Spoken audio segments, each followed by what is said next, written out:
Bueno, en primer lugar, buenas noches a todos. Como habéis oído, aquí en Valencia, en España, son las 2 de la madrugada. Espero que tengamos una ponencia y que les agrade. Y en primer lugar, quería indicarles de que sería conveniente, siempre si ustedes lo desean, que se suscribieran a la página de managerfinanciero.com, porque podrían descargarse totalmente gratuito el libro de consejos y de inversiones, que son 33 páginas donde se habla de un aspecto macroeconómico, aspectos técnicos, se hacen informes de empresa. Creo que puede ser interesante, es totalmente gratuito y si lo desean solo tienen que suscribirse. Una vez que se hayan suscrito, tienen otro servicio añadido en el que yo envío cada 15 días aproximadamente pues unos informes de mercado a las personas que están suscritas, unas recomendaciones de entrada y una información de los mercados financieros. Esta información sigue siendo totalmente gratuita y pienso que es muy importante y como valor añadido es importante para porque los mercados financieros, uno de los mayores valores añadidos que podemos tener es la información. Les comentaré que hoy precisamente se lo voy a enseñar si puedo.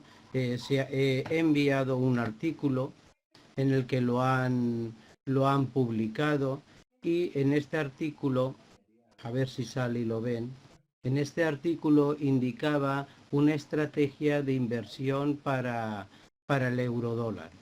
Esta estrategia está aquí en pantalla.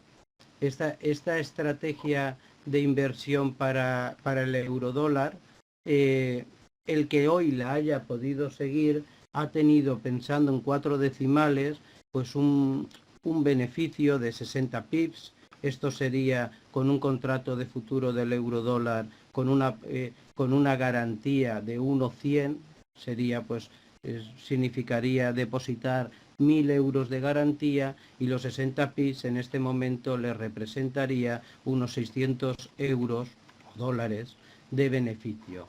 Este es el informe que he cursado, se lo paso brevemente, en el que le indico por los soportes, la resistencia, los lugares de entrada, conjugar con la gestión del riesgo, dependiendo varios niveles, y donde el nivel de salida, que hoy lo ha hecho ya, era el 1,07580, y además le digo que el segundo nivel, a mi opinión, estaba en el 1,0800.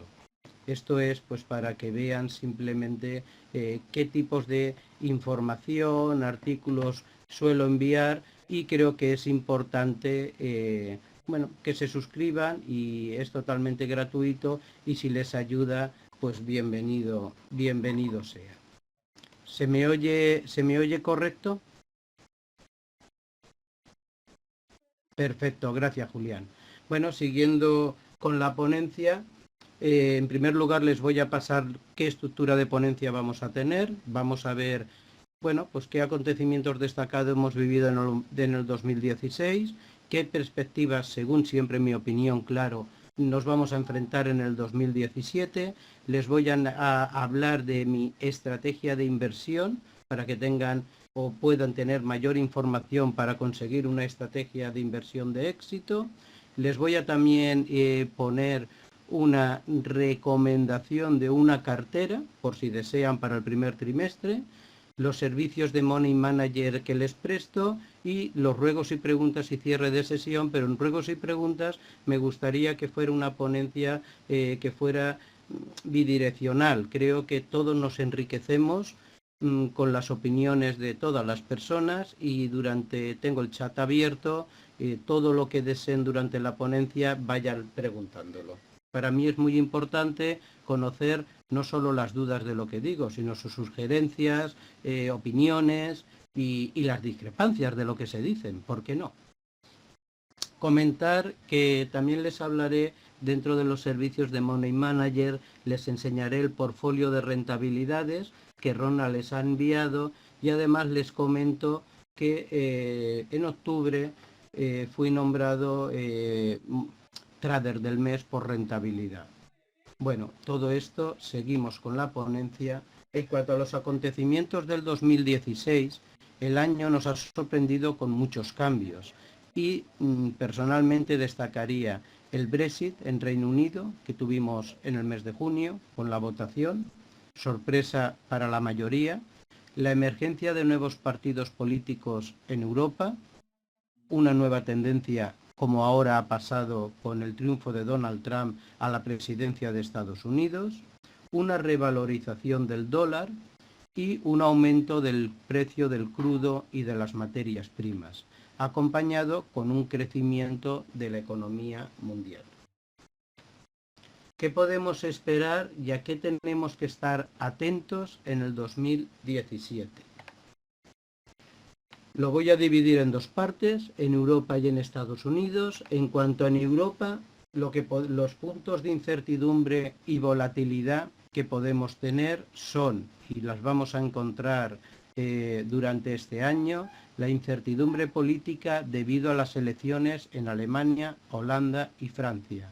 Cuando lleguen estos acontecimientos hay que estar muy atentos a ellos, porque un cambio en el gobierno de partidos nuevos y emergentes puede traer mucha volatilidad a los mercados. No entro si es bueno, si es malo, pero sí un cambio de nuevos partidos, de nuevas tendencias, puede traer volatilidad a los mercados. En cuanto al Brexit, hay que tener en cuenta el artículo 50 de Portugal, en el que, atención, a partir de marzo. A partir de marzo hemos oído Theresa May hace poquito en el que quería un Brexit duro, veremos si realmente todo su parlamento lo permite que se lleve o no, pero bueno, a partir de marzo del 2017 es una fecha en la que atentos a cómo funcionen y evolucionen debido a las noticias que se vayan sucediendo de en qué medida se va a aplicar el Brexit, y atentos a la libra, muy atentos a la libra, al que maneje el par libra-dólar, muy atentos. Hay que tener en cuenta también que se está abriendo una brecha en tasas de interés entre Estados Unidos, la Reserva Federal, y Europa en el Banco Central. Esta brecha de interés que se está abriendo puede provocar un desvío de fondos hasta Estados Unidos. En Europa, el Banco Central de momento está muy laxo, no quiere actuar, todo lo contrario que está pasando en Estados Unidos, mientras que la inflación no supere ese 2%. En este momento estamos en torno al 1,6, 1,7 en Europa, y por lo tanto debéis de seguir las noticias en cuanto a Europa y las medidas del Banco Central a medida que la inflación vaya llegando a ese 2% o la supere. En cuanto a la inflación, hay que tener en cuenta y valorar dos tipos de inflación, la que es provocada por medidas monetarias o la que es provocada por medidas de crecimiento económico. Y por lo tanto, esos dos tipos de inflación, que son muy diferentes, habrá que valorarlos muy bien en cuanto las noticias vayan saliendo.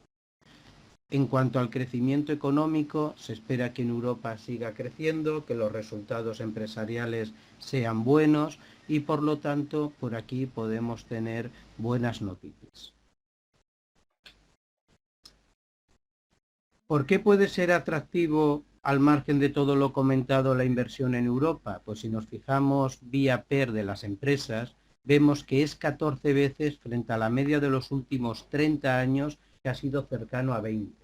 Con lo cual, vía acciones, vía invertir en empresas, puede ser interesante. En cuanto al crecimiento de los beneficios empresariales en la eurozona, hay una estimación superior al 5%, que se sitúa en el mayor crecimiento de los últimos 5 años. Y si los resultados electorales generan estabilidad política y social, ayudará a la confianza de los inversores. Por lo tanto, todos estos puntos hay que ir observándolos, midiéndolos, viendo cómo suceden y actuando con nuestras inversiones en la medida que ellos se vayan produciendo. ¿Aquí hay que prestar atención? Bueno, pues para mí muy claramente dentro de Estados Unidos Unidos, las diferencias entre el presidente de Estados Unidos, Donald Trump, y la presidenta de la Reserva Federal, Janet Yellen, en las políticas fiscales y financieras de Estados Unidos son latentes. Si fuera por Donald Trump, Janet Yellen ya no estaría, pero hay que, bueno, por mandato, lo termina en febrero del 2018 y no pueden, a menos que sucediera cualquier cosa grave, nadie puede hacer que sustituirla. Ahora, una vez que se acerque finales del 2017, va a ser una fecha a fijarse, porque van a aparecer los nombres de quién Donald Trump va a nombrar para sustituir a Janet Yellen. Y por lo tanto, ahí puede haber mucha volatilidad en los mercados, dependiendo la persona, dependiendo los informes, dependiendo todas estos, son fechas que son importantes tenerlas en cuenta cada vez que se haga una declaración o veamos quién puede sustituir a Janet Yellen si se sucede esa sustitución, que yo pienso que sí. Otro punto muy caliente últimamente es la cotización del eurodólar. Con todas las políticas, subidas de tipos de interés, con todas las políticas fiscales, parece ser que se quiere un dólar fuerte. Yo pienso que se habla mucho de la paridad, lo comenté en la última ponencia que hice también aquí en diciembre. La paridad, dije entonces, la paridad no tiene por qué ser 1,00, ni 0,99, ni 1,10. Dije, la paridad yo creo que ya la hemos tenido con el 1,28 y bueno, pienso de que el dólar tiene que tener una relajación. Todos los países normalmente no quieren una moneda fuerte. Entonces, pienso que el eurodólar, aunque no debemos de perder la vista de esta paridad que tanto se habla, pienso que en este trimestre vamos a tener un eurodólar alcista. Por lo tanto, vamos a tener una relajación en la fuerza del dólar. Y pienso de que hay buenos momentos, luego os comentaré la estrategia de hoy que he comentado y pienso que el eurodólar en el primer trimestre lo vamos a ver en torno al 1,10. Son opiniones personales. En cuanto a la ejecución de las políticas fiscales y económicas sociales que se lleven a cabo en Estados Unidos, va a ser uno de los focos que está generando mucha incertidumbre y puede generar mucha volatilidad en el mercado. Sabemos qué políticas fiscales quiere aplicar Donald Trump y económicas, qué políticas sociales, pero lo que no sabemos es si se van a aplicar, en qué medida se van a aplicar y cómo. Por lo tanto, sabemos lo que el presidente Donald Trump ha comunicado y por lo tanto ahora tenemos que estar muy atentos a cómo se van ejecutando y en qué medida. Eso va a crear también mucha volatilidad. En cuanto al Banco Central Europeo, solo tiene un as, que es la QE. Tenemos, en cuanto la inflación en Europa puedan ver que se acerca al 2%, en cuanto vayan viendo el anuncio de subidas de interés en Estados Unidos, que hace que la brecha se separe más, en cuanto vayan viendo los acontecimientos que vayan ocurriendo, tenemos que ver en qué medida el Banco Central sigue aplicando una política laxa sin hacer nada o actúa sobre la QE. Por lo tanto, este es otro punto a tener muy en cuenta. ¿Alguna pregunta?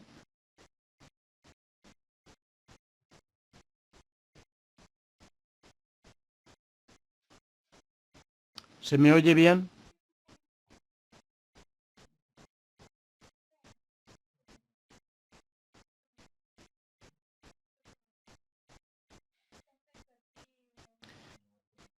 Perfecto, gracias. ¿Quieren aclarar cualquier cosa? ¿Quieren aportar algo? ¿Tienen alguna pregunta hasta la fecha?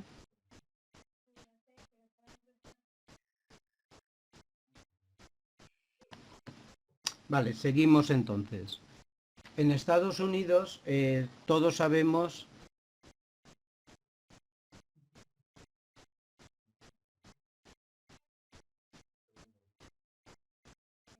Bueno, tengo aquí una pregunta, vamos a ir contestándola y animo a que a que se participe lo máximo posible. Bueno, según la política de Donald Trump, sí será que sigue cayendo. No lo tengo tan claro. Primero, vamos a ver, una cosa es lo que ha anunciado y otra cosa es lo que va a ejecutar o lo que le van a dejar ejecutar. Por lo tanto, no lo tengo tan claro. Sí que es cierto que podemos ir a esa paridad, pero yo ya os digo, pienso de que el eurodólar en este primer trimestre, y es una opinión particular, vamos a verlo a niveles de 1,08, 1,10. De hecho, os diré que la resistencia ahora crucial es el 1,0850 y si la rompe vamos a verlo cercanos muy breve dentro del 1,10. Si no la puede, pues estaremos manejándonos entre 0,300 y el 1,0700 que estamos ahora. Me gustaría saber qué bolsa europea es la que menos volatilidad tiene. Bueno, mira, yo me manejo y sigo los mercados, no los sigo todos, sigo los mercados del Eurostock, del DAX, del CAC, del FTSE y del IBEX. El Eurostock ha entrado en este momento desde hace 2 meses en una lateralización aburrida. El IBEX no os voy a contar. En la anterior ponencia hice un análisis, el miércoles vuelvo a tener otra ponencia en la que hablaré de estos índices europeos, precisamente. Y bueno, la volatilidad para este año está servida, Sergio Mora, está servida. Por lo tanto, cuidado porque podemos encontrarnos en momentos totalmente laterales, aburridos y que haga un arranque muy momentáneo, muy rápido y volvamos a caer en momentos laterales y aburridos. Así que cuidado con eso. El Eurostock está muy lateral, el DAX está moviéndose en una tendencia entre el 11.400 y 11.700 y con ese margen ahí está para arriba y para abajo y el IBEX español está muy muerto. Es lo que te puedo contestar.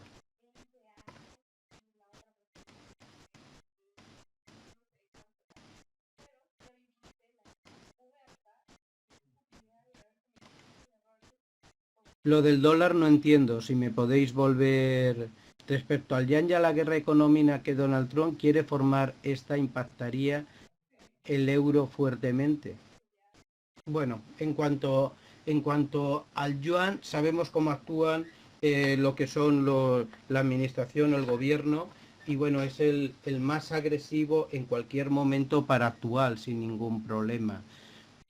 Yo simplemente digo que el euro y el dólar, si miramos las dos economías, en este momento yo los situaría en un nivel que estuviera en torno al 1,10, 1,12. Pienso que a Estados Unidos no le interesa un dólar fuerte y en los niveles de 1,10, 1,12 el eurodólar creo que se encontraría en un nivel cómodo. Es mi opinión particular. Aquí oigo el 1,08 que sería el pivo anual, estoy en lo correcto. Bueno, yo más que sí, yo pienso, puede ser correcto, pero yo pienso que más que el 1,08 en el pivot anual, es que en este momento es el nivel, el 1,0850, el que nos está marcando la resistencia para volverse en otro tramo alcista que le pudiera llegar al 1,10, que es el que espero rápidamente. Si os fijáis, en el eurodólar hemos estado mucho tiempo entre el 1,350, el 1,0350 y entre el 1,350 y el 1,12. No, son niveles incluso del 1,5 que no lo rompía 2, 3, 4 años y lo ha roto pues a partir de noviembre con la brutal revalorización que está teniendo el dólar.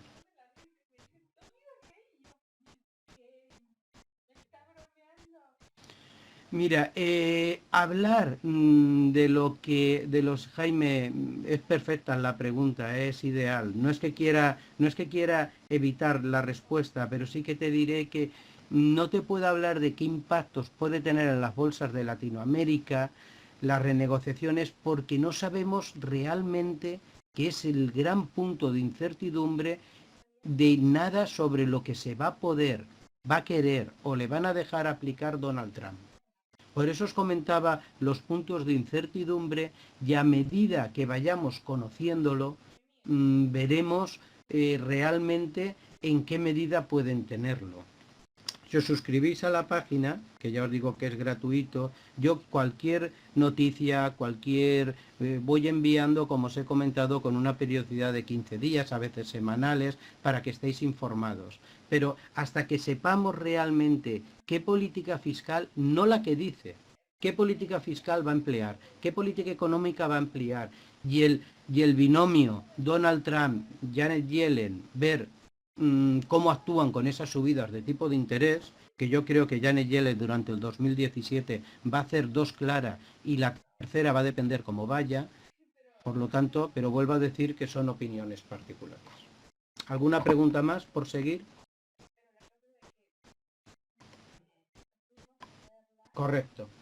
Pues seguimos con... A ver, que se me ha ido la pregunta.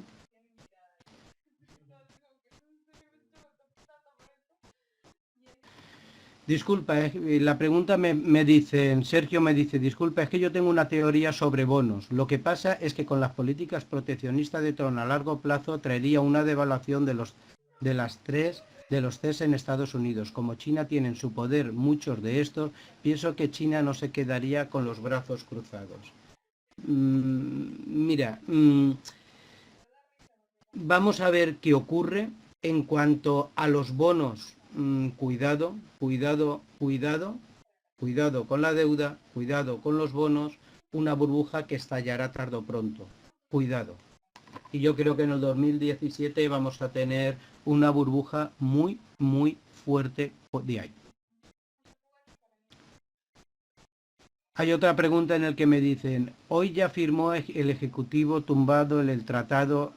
Sí, pero vamos a ver, una vez que se firme, hay que ver luego qué se cumple, qué se incumple, cómo se lleva a cabo, ¿no? Sabemos de las políticas proteccionistas de Donald Trump, lo sabemos, sabemos todo, pero tenéis que seguir cómo se desarrollan los acontecimientos, si son como se dicen, si hay incumplimiento, si no, en qué medida, y arreglo a eso es lo que va a tener y vamos a ver cómo evoluciona.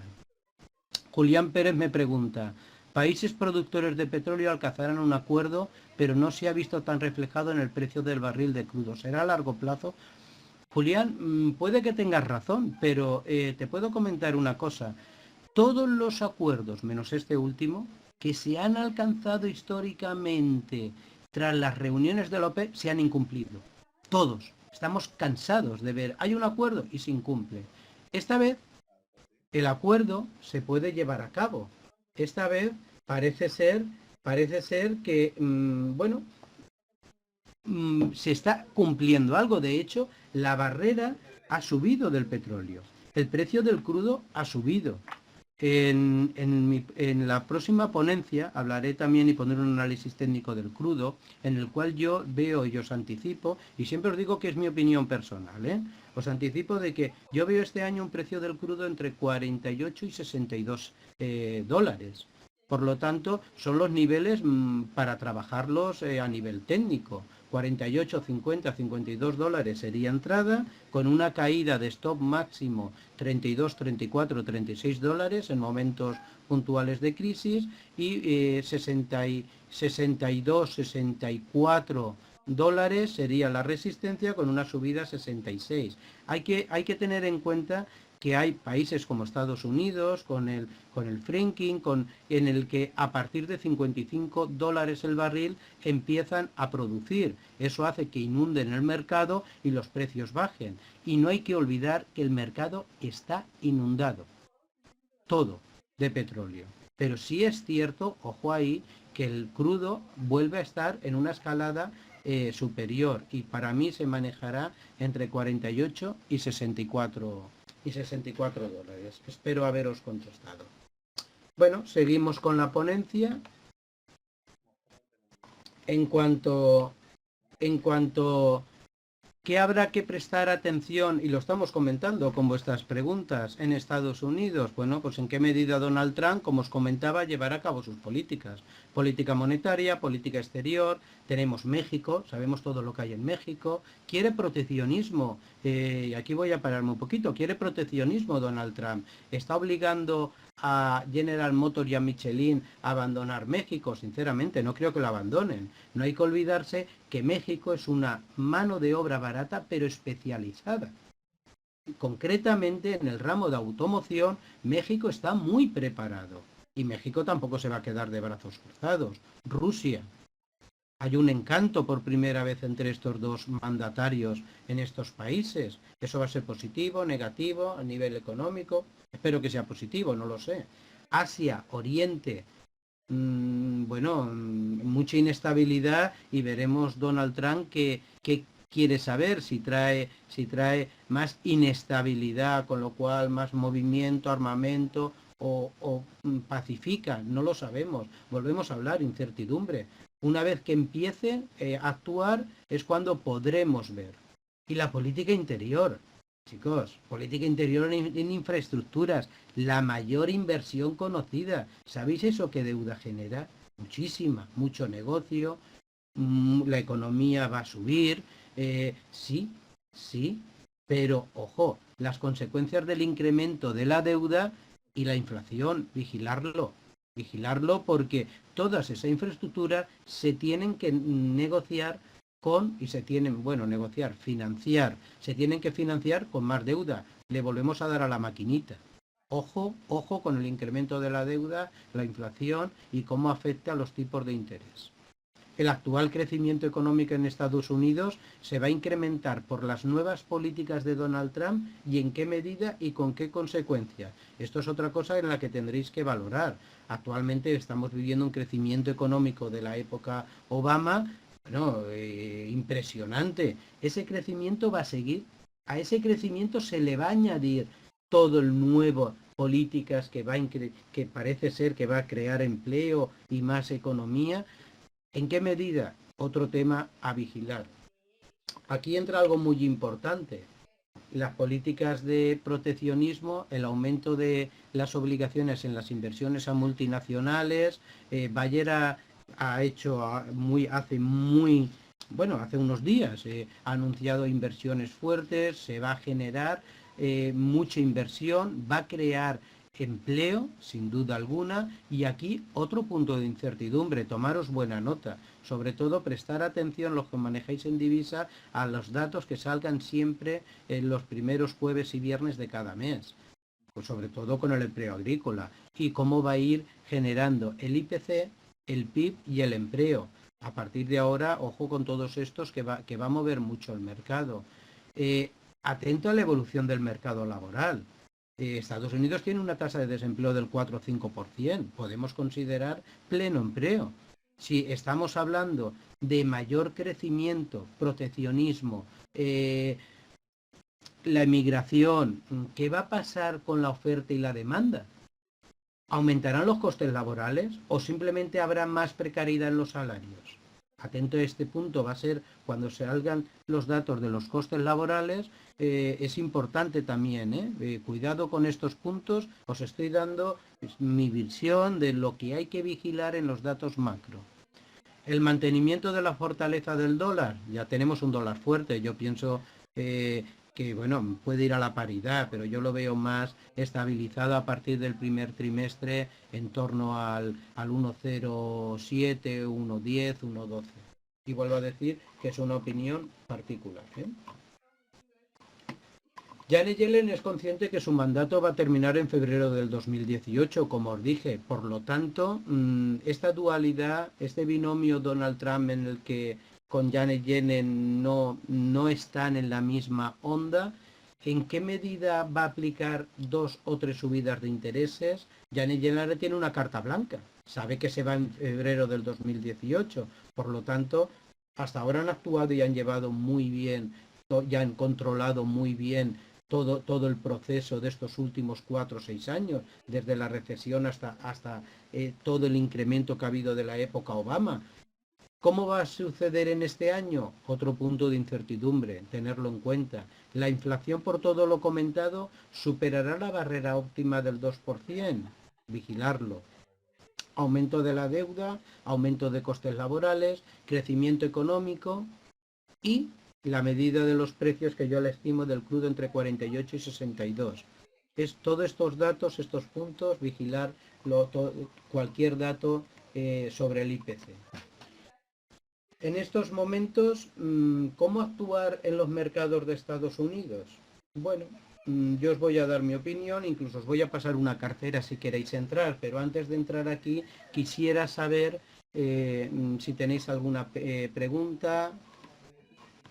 Aquí veo una, Julián Pérez me dice, Apple con la política que quiere Donald Trump, quiere que no se hagan los productos de China, pues sale más barato. Esto va a generar una bajada en las acciones de Apple. ¿Por qué va a salir más caro?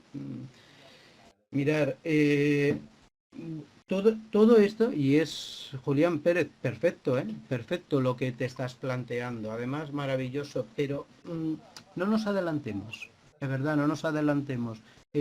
Esto que estás comentando, sigamos los datos económicos y arreglo a eso actuemos. Hay una incertidumbre total de lo que va a pasar. Esto que ha pasado en Estados Unidos es algo nuevo para todos. Igualmente que os digo que a nivel europeo, a nivel mundial, todo como están los bonos, como está la deuda, es algo increíble, increíble. Esto tiene que crear una burbuja y explotar. Es una opinión mía particular, ¿vale? Para mí va a ser la siguiente burbuja, los bonos. Pero bueno, no podemos estar en países en los que estamos al 140, 200%, 180 de la deuda del PIB. Pero bueno, simplemente, Julián Pérez, me encanta tu pregunta, pero sigamos los datos que se van publicando económicos con respecto a lo que dices y sobre eso podrás actuar. Hola Andrés, buenas noches. Bueno, vamos a ver, mirar, ¿cómo actuar en estos momentos en los mercados de Estados Unidos? Si os descargáis el informe y os suscribís a mi página, veréis mis impresiones que no son de ahora, son desde principio de diciembre aproximadamente, en el que estimaba que el riesgo, el binomio riesgo-rentabilidad, no aconsejaba que mis clientes invirtieran y por lo tanto en gran parte de ella aconsejaba estar en liquidez. Sí es cierto que hay ciertos mercados que tienen mucha fuerza y por lo tanto pues de una u otra manera tenemos que estar dentro, pero con una cantidad pequeña de nuestro capital. Yo en este momento considero que el mercado americano está totalmente alcista y con mucha fuerza, que las cuotas de los 20.000 puntos la va a romper sin duda alguna, pero es psicológica y actualmente se resiste y la incertidumbre existe y mucho. ¿Os fijasteis el viernes con la toma de posesión de Donald Trump? Índices mundiales bajos y el eurodólar se debilita. El dólar se debilita y el eurodólar, el euro, se revaloriza. Pasamos a superar la barrera del 1,06. Entonces, bueno, prudencia, prudencia y prudencia. Yo en este momento pienso que en los mercados financieros no siempre hay que estar dentro y no siempre hay que estar fuera. Y en este momento es, para mí, habría que dejar caer un poquito a los mercados para entrar o entrar con una parte de tu capital que no sobrepasara, bueno, yo diría que de momento estar quieto, pero al menos si uno quiere entrar, que no sobrepasara el 40 o el 50%.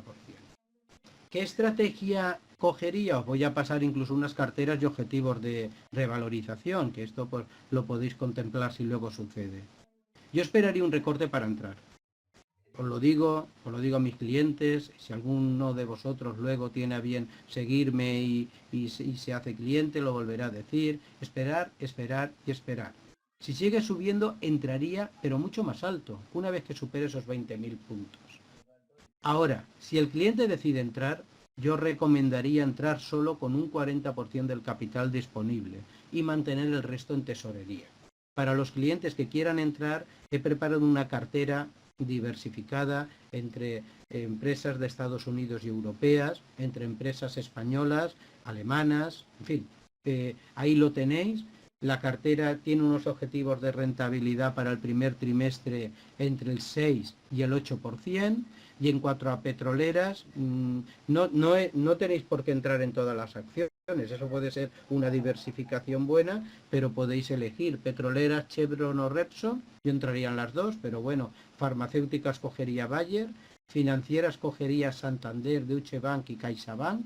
En cuanto a acero y automóviles, cogería ArcelorMittal. Pienso que las materias primas van a subir durante este año, Volkswagen y General Motors.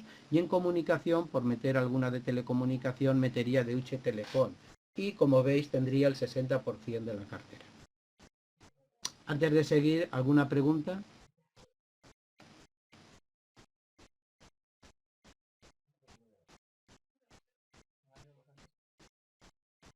¿Alguna pregunta sobre la cartera? ¿Alguna pregunta sobre lo comentado? Bien, pues seguimos.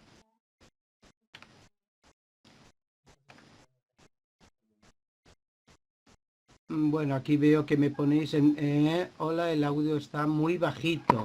A ver, no sé si puedo... Gracias por comentarlo. Vamos a ver si puedo incrementar un poquito. Si se me oye ahora mejor. A ver, ¿se me oye mejor? Sí, José María, te escuchamos correctamente. Vale, es que se Te decía... escucho en un Vale, volumen bueno. vale, se ponía que se escucha abajo, disculpar. Bueno, seguimos, vale. Creo que no hay más preguntas, si hay alguna y se me ha pasado, me la volvéis a comentar.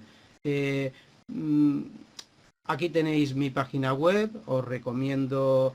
voy a hacer un parón, ya que estamos aquí, y os voy a enseñar el gráfico, además en vivo del eurodólar, con el artículo que he publicado esta mañana. Aquí tenéis un gráfico del eurodólar. Este gráfico es en vivo. Veis la cotización. Esto es una plataforma de CityCredit, a la cual luego hablaremos de los brokers, y agradezco todo su apuesta que hacen. Y en este gráfico recomendaba, es un gráfico de hora. Veis que hay una cuña ascendente totalmente. Luego os comentaré en estrategia. Me gustaría recalcar estos dos puntos, y yo pienso de que vamos a tocar esta parte del canal alcista, esta resistencia. Hoy el objetivo mandaba una compra a 1,0700, primer objetivo 1,07580, que como os comentaba, si solo tocamos 4 decimales son son 60 pips, que estos serían 600 euros, con una garantía de 1 a 100, que yo creo que no hay que ir a más, que serían 1000 euros de garantía. Tendríamos hoy ya 600 euros, veis aquí que lo ha tocado, de hecho ha llegado al 1,0770. Mi objetivo, si alguien quiere seguir en la inversión, es que le veo un recorrido, y muy pronto, esto no era trading día, era un swing trading, le veo un objetivo de 1,0800. ¿Vale? Quería enseñároslo, está en vivo, está bien, y bueno, quería verlo. Seguimos, volvemos a la ponencia. Juan Sánchez dice, ¿este vídeo quedará grabado en algún lugar para verlo de nuevo? Bueno, supongo que sí que los graban, pero el señor Ronald, cuando acabe, podrá contestar a eso. Pero desde luego yo sí ya lo indican aquí, todas las ponencias son grabadas, y yo sí que se los pediré y lo colgaré en mi página de manager financiero, donde podéis entrar a verlo. Seguimos con la ponencia, o lo amplío para que se vea un poquito mejor. Estrategia para un trader de éxito. Voy a comentar, porque claro, no hay tiempo y muy breve, qué estrategia utilizo yo, y bueno, pues, pero simplemente como un avance de pinceladas.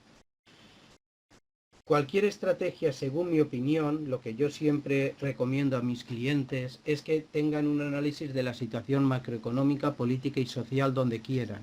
Si quieren invertir en España, que conozcan cómo está Europa y España. Si quieren invertir en Estados Unidos, que conozcan cómo está Estados Unidos. Y para esto lo digo, y lo digo siempre en las ponencias, no hay que ser grandes economistas. Hoy en día hay mucha información. Podéis apoyaros en la figura mía de manager financiero o podéis apoyaros con la figura de cualquier otro manager que vosotros consideréis.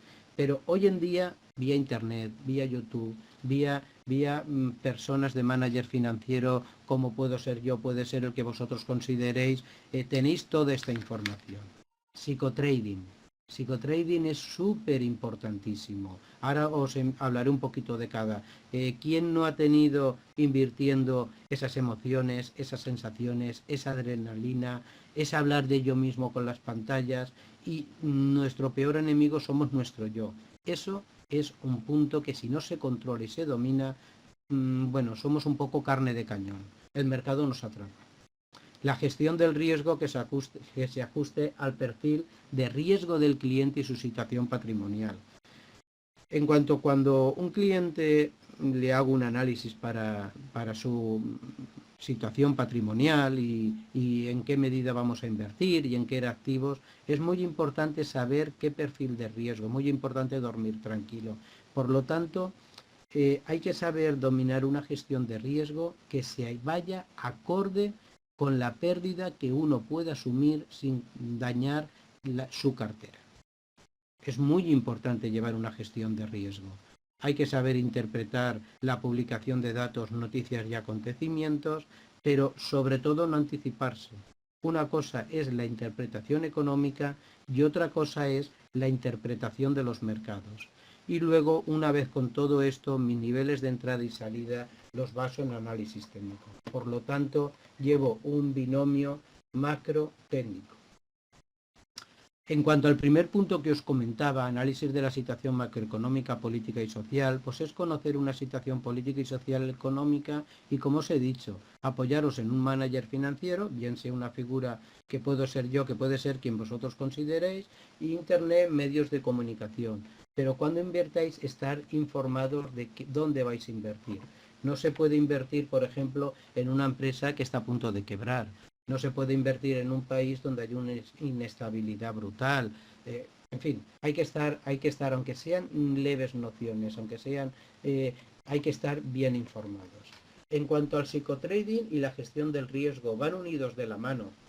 El control de las sensaciones, de las emociones, los volúmenes de entrada son importantísimos. ¿Cuántas veces hemos visto que hay una operación ganadora y nos hemos dado cuenta de que no hemos podido aguantarla, de que no hemos podido con esas emociones y a los 10 minutos, un minuto o un día hemos visto que era una operación ganadora y la hemos deshecho como una operación perdedora?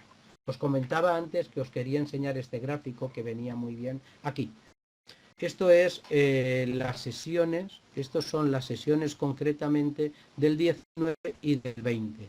Mirar qué bajada, mirar qué subida, os lo voy a ampliar. Y estamos hablando de sensaciones, emociones, estamos hablando de psicotrading. Mirar que tranquilamente podíamos lanzar una línea, el mercado la rompe para arriba, empieza muy paulatina, muy lentamente, muy lentamente, muy lentamente, ¡pum!, se desploma. Se desploma, rompe los soportes, empiezan los miedos, empiezan las inquietudes, empiezan los sudores, deshacemos posición, mirar, mirar, mirar, 2 días. Es decir, si tenemos que deshacer posiciones, aquí tenemos otro ejemplo, idéntico, trampas de mercado. Entonces, si tenemos que deshacer posiciones, que sea por nuestra estrategia. Si tenemos que deshacer posiciones, que sea porque nuestro nivel hemos considerado y punto, ya otra operación. Pero no porque nos traicione nuestra mente. Saber del psicotrading y controlar las emociones es vital. Otro aspecto muy importante y sobre todo, bueno, en cuanto a la gestión del riesgo, volumen de entrada, importantísimo. ¿Cuántas veces los clientes me han dicho, no, es que he comprado, pero no podía aguantar más? Bueno, pues hay que medir ese volumen de entrada. Y hay que definir los stop y los profit. Mucha gente dice, es que no quiero poner stop porque me sacan de mercado. No estoy de acuerdo. Es mi opinión particular, pero no estoy de acuerdo. Los stop son necesarios. Lo que hay que medirlos es dónde se ponen y con qué volumen entro para ver dónde los pongo. Es más importante un stop que un profit.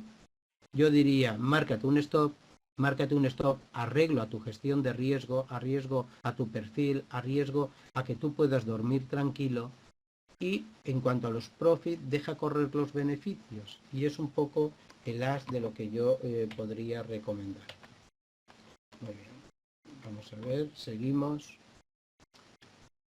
Este es el ejemplo, os lo he pasado en vivo, os había preparado esta diapositiva y este es el ejemplo de lo comentado. Para que veamos claramente que un dominio de las emociones y de las sensaciones son vitales.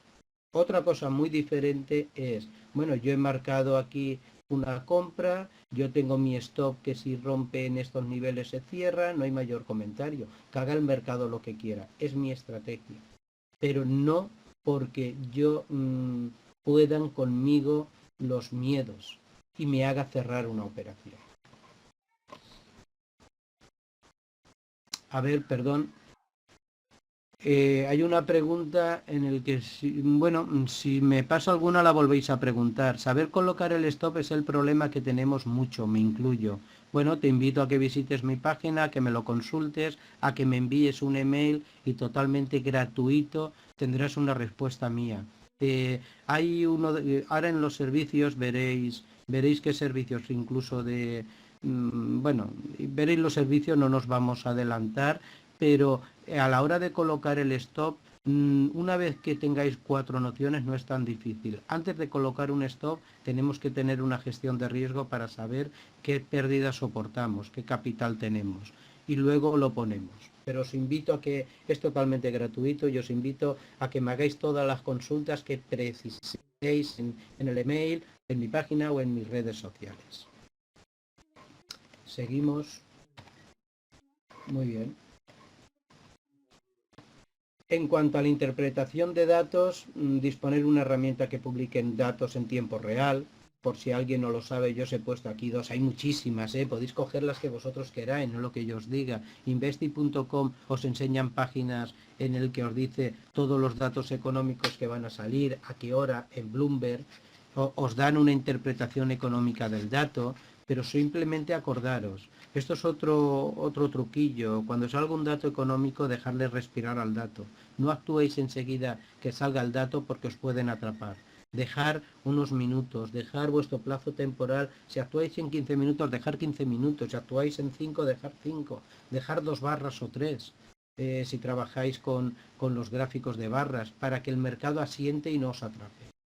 Y en cuanto a análisis técnico, como bien me comentabais, hay que marcar los niveles de entrada y salida, situar stop, detectar figuras. Tampoco hay que ser grandes expertos, pero tenéis que estar familiarizados si trabajáis por técnico con soportes, con resistencias. Pues si hay un hombro cabeza a hombro, o hay un doble suelo, o hay un triángulo, o hay una cuña.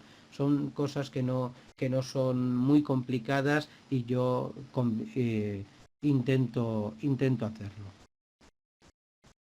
Bueno, perfecto. Ahí tenéis también el compañero que indica, perfecto, hay muchísimas páginas en el que podemos encontrar información. Yo en mi estrategia la hago bastante sencilla. Yo trabajo con una media móvil de 14, me siento cómodo en un plazo temporal de trabajo de 15 minutos y siempre tengo a mano el volumen y el RSI. Y con esto tomo mis decisiones de entrada y de salida. De vez en cuando manejo otros indicadores, osciladores, manejo el MAC, manejo el estocástico, pero bueno, normalmente yo trabajo con una media móvil de 14, volumen y RSI. ¿Alguna pregunta? Antes de pasar a comentaros que estamos llegando al final de la ponencia, los servicios que puedo ofrecer como Money Manager. ¿Algo se lo ha aclarado hasta ahora? Estupendo. Bueno, os comentaba, como servicio al cliente de Money Manager, yo presto el apoyo de gestión y asesoramiento de cuentas. Por lo tanto, si alguno de vosotros queréis actuar y que estáis buscando un Money Manager o estáis buscando algún gestor, bueno, pues escribirme, lo hablamos y os comentaré las tarifas y os comentaré qué servicios. Siempre hay que invertir pero tanto como un money manager como vosotros mismos, con disciplina y responsabilidad. Nunca hay que crear falsas expectativas con los rendimientos y hay que ser muy honesto, porque los capitales de los clientes tienen que ser más protegidos que los capitales propios. No hay que olvidar que estamos hablando, si hablamos de CFDs y hablamos de futuros derivados, estamos hablando de mercados de riesgo. Y cuando hablamos de rentabilidades, no hay que olvidar que son mercados en los que se puede perder todo el capital y por lo tanto hay que ver si el cliente está dispuesto a participar en estos mercados. Tenemos otros mercados, que yo en una cartera a un cliente siempre le diré, vamos a combinarla con algo de renta fija, vamos a combinarla con fondos, vamos a combinarla con acciones y vamos a combinarla con CFDs y derivados en futuros. Pero vamos a hacer una combinación, no vamos a meter todos los huevos en el saco. Y habrá clientes que sean, pues que estén interesados y su riesgo le permita actuar en los mercados de CFD y derivados, y habrá clientes que habrá que explicarle que aquí pueden perder su dinero y que a lo mejor es, aunque sean mercados de riesgo, pero a lo mejor para él es mejor irse a un mercado de acciones. En cuanto a los servicios en la formación, presto formación de trader en todos los niveles, tantos cursos individualizados de una persona como grupos reducidos. Cuando me preguntabais antes de los stops, aquí, por eso os digo, luego lo comentaré. Realizo un coaching personal de psicotrading para el control de las emociones y sentimientos, que voy a empezar a poner en marcha desde febrero.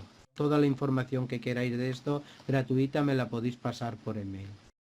En cuanto a la inversión del cliente, siempre tiene que ser en una cuenta real. Las cuentas demos son necesarias para conocer el funcionamiento de la plataforma, pero no para actuar. Podréis estar toda la vida trabajando en una cuenta demo que no tendrá nada que ver el día que paséis a la cuenta real.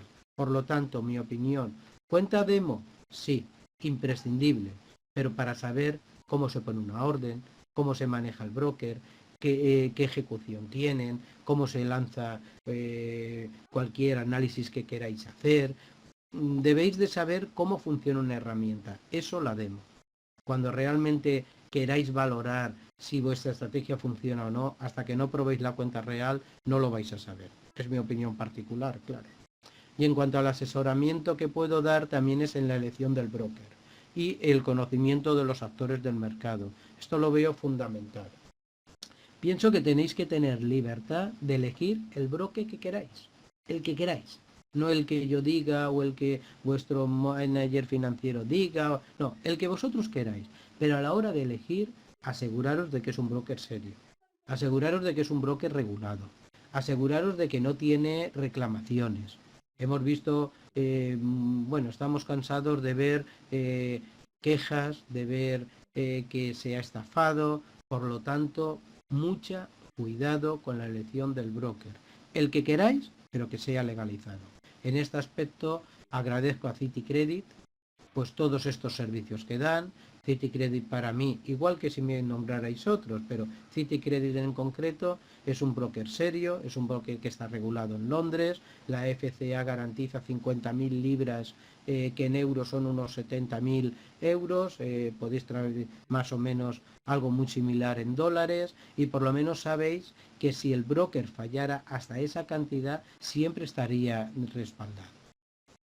Me preguntan, en la demo la psicología no funciona, es mejor practicar así con una cuenta pequeña pero real. Perfecto, es lo que acabo de decir. La demo es muy importante para conocer la herramienta de trabajo, pero no para saber si realmente vuestra estrategia funciona o no, porque con la demo trabajaréis impresionante y con la real, ojito, ojito, ojito, cambiaréis vuestra forma de actuar. Lo siguiente que quería comentaros, para que vierais, es el portfolio de rentabilidades. Os comenté de que en octubre, y podréis encontrar la información, fui nombrado trader del mes por Tutores FX, pero que un money manager tenga una rentabilidad alta, puntual, no tiene nada que... por eso no se le tiene que catalogar como bueno ni como malo. Yo llevo ya desde el año 99 en los mercados financieros y os puedo decir que a una persona se le debe de catalogar que su trabajo lo hace bien cuando es consistente en el tiempo. Todos podemos tener rachas buenas, todos podemos tener rachas malas, pero sobre todo consistencia en el tiempo. Dejar un año de gestión en estos mercados para ver cómo funciona, 3 años de gestión en acciones, 5 años de gestión en fondos. Es mi opinión. Acordaros, un mes puntual de beneficio no representa nada. Una continuidad de beneficio representa mucho. Me dicen, si se quieren, no lo entiendo muy bien, ver resultados un poco positivos con capital, aconseja que se puede... ¿Me lo podéis volver a preguntar, por favor, que no la entiendo? Julián me dice, ¿qué piensa del Bitcoin, señor José María? Bueno, en cuanto al Bitcoin no puedo hablaros. No, es una moneda que nunca la he querido seguir, es una moneda que intento huir de ella. Bastante riesgo tenemos con nuestras inversiones y nuestras especulaciones y aquí pues lo veo un alto riesgo. Sinceramente y honestamente decirte cualquier cosa sobre ella estaría engañando o hablando. No te puedo dar más de lo que te he comentado. Bueno, aquí tenéis las rentabilidades que con esto acabamos. Aquí tenéis las rentabilidades y con esto estamos terminando por tiempo que nos hemos pasado y pido disculpas en la ponencia.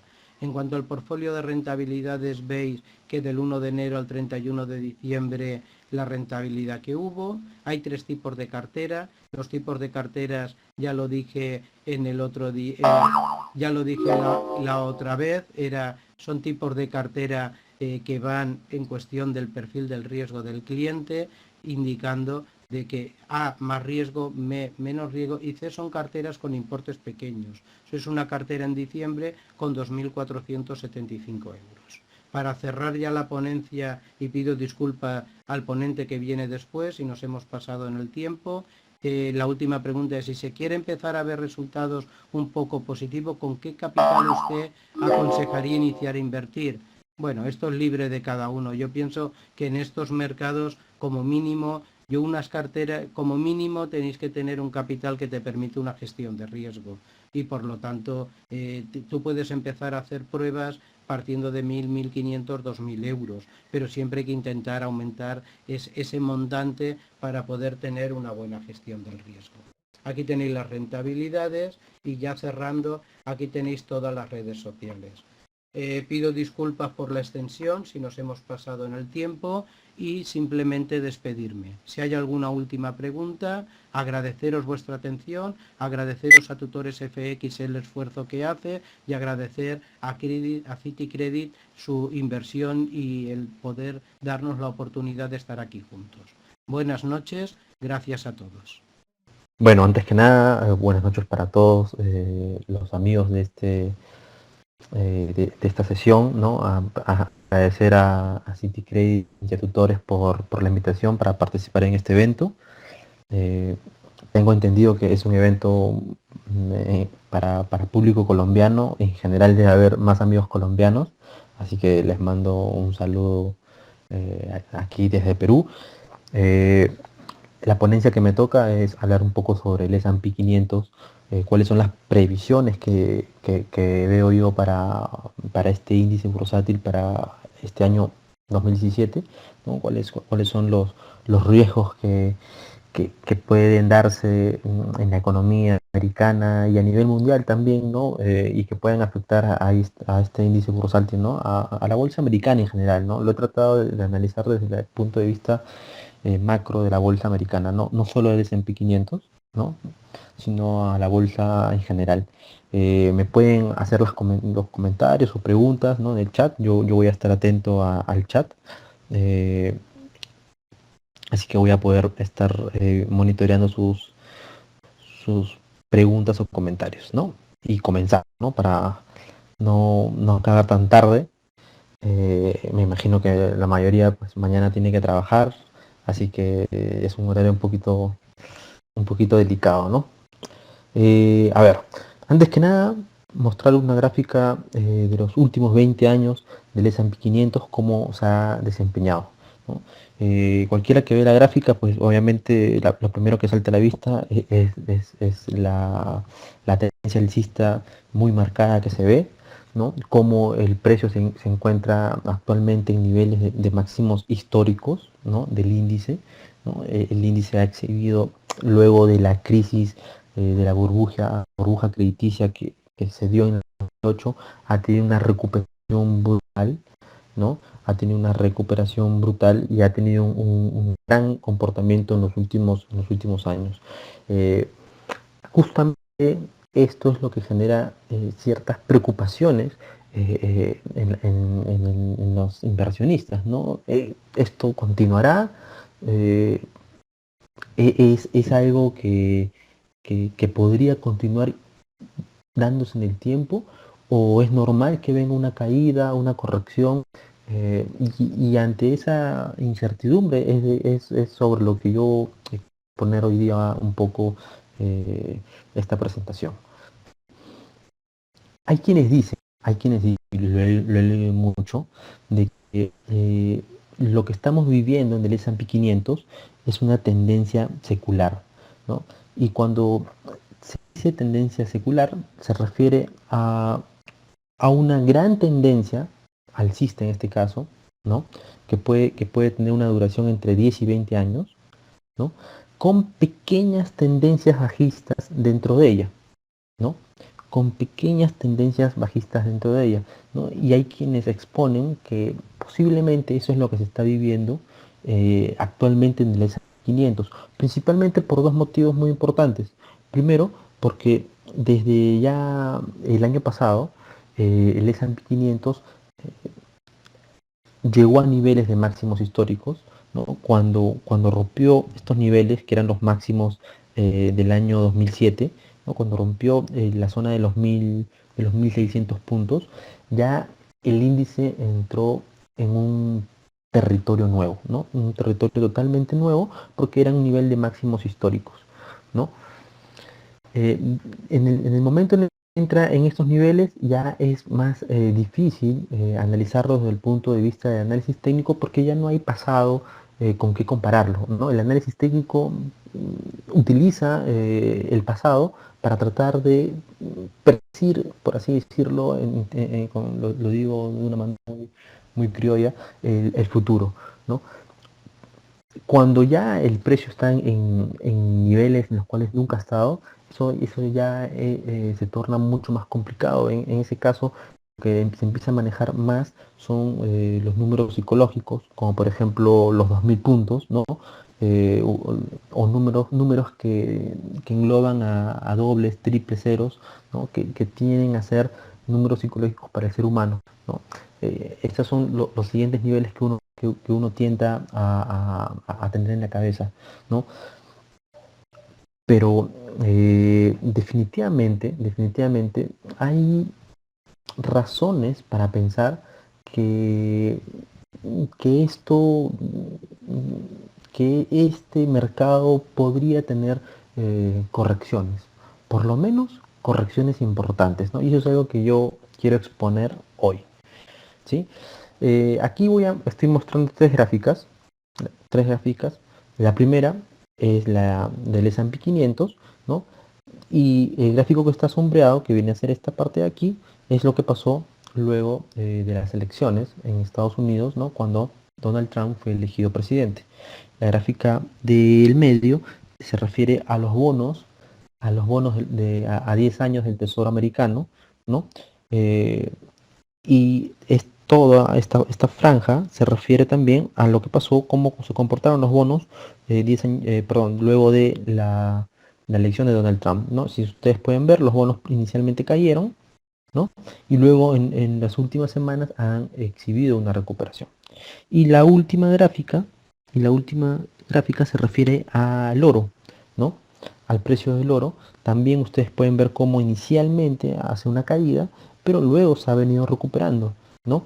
En general, si ustedes pueden ver, los tres activos han tenido en las últimas semanas sobre todo una recuperación, ¿no? Post Donald Trump. E incluso el S&P 500 desde el primer momento mostró un comportamiento alcista. Mucha gente esperaba que si salía Donald Trump presidente, eso podía afectar a los mercados financieros. La mayoría de personas tenía esa expectativa, yo también me incluyo, ¿no? Pensé que el mercado, si es que se daba esta situación de que saliera Donald Trump, el mercado bursátil sería fuertes caídas, ¿no? Eh, Pensando que la opción más coherente eh, era Hillary Clinton, ¿no? Y teniendo en cuenta además que quien estaba arriba en las encuestas inicialmente era Hillary Clinton, ¿no? Pero bueno, se dio esto de Trump y se dio algo pues muy curioso, porque el mercado no reaccionó negativamente, al menos el mercado bursátil no lo hizo, ¿no? El mercado bursátil no lo hizo, el dólar tampoco lo hizo, el dólar se apreció fuertemente que saliera elegido Donald Trump, ¿no? Y lo que estamos viendo ya en las últimas semanas es básicamente que los bonos, el oro y la bolsa siguen al alza, ¿no? Y esto es lo que estamos viendo hasta prácticamente los últimos días. Los bancos de inversión realizan sus pronósticos para el año 2017, en qué niveles debería acabar el índice, el S&P 500. Tengan en cuenta que el índice actualmente está alrededor de los 2.200 puntos, ¿sí? Y acá ustedes pueden ver, ¿no?, cómo la mayoría de bancos de inversión hacen sus pronósticos, ¿no? El banco el RBC es el que tiene la postura más alcista para el índice, ¿no?, con 2.500 puntos, ¿no? Y Goldman Sachs la más baja con 2.300 puntos. En general, todos tienen previsiones de crecimiento para la renta variable americana. La media, eh, ok, voy a hablar un poquito más alto, por ahí me están haciendo un comentario.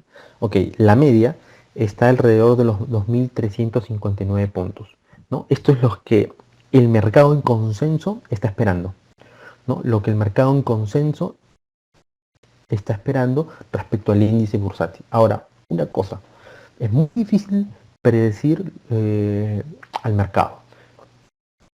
Constantemente, todos los años, los bancos de inversión lanzan sus pronósticos, ¿no? Solamente para que ustedes tengan una idea, menos del 20% de las veces, los pronósticos llegan a ser certeros. Menos del 20% de las veces los pronósticos llegan a ser certeros.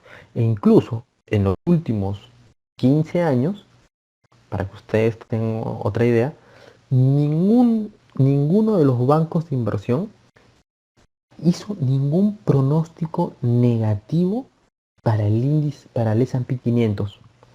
Ninguno hizo un pronóstico negativo para el S&P 500, es decir, de crecimiento por debajo de cero.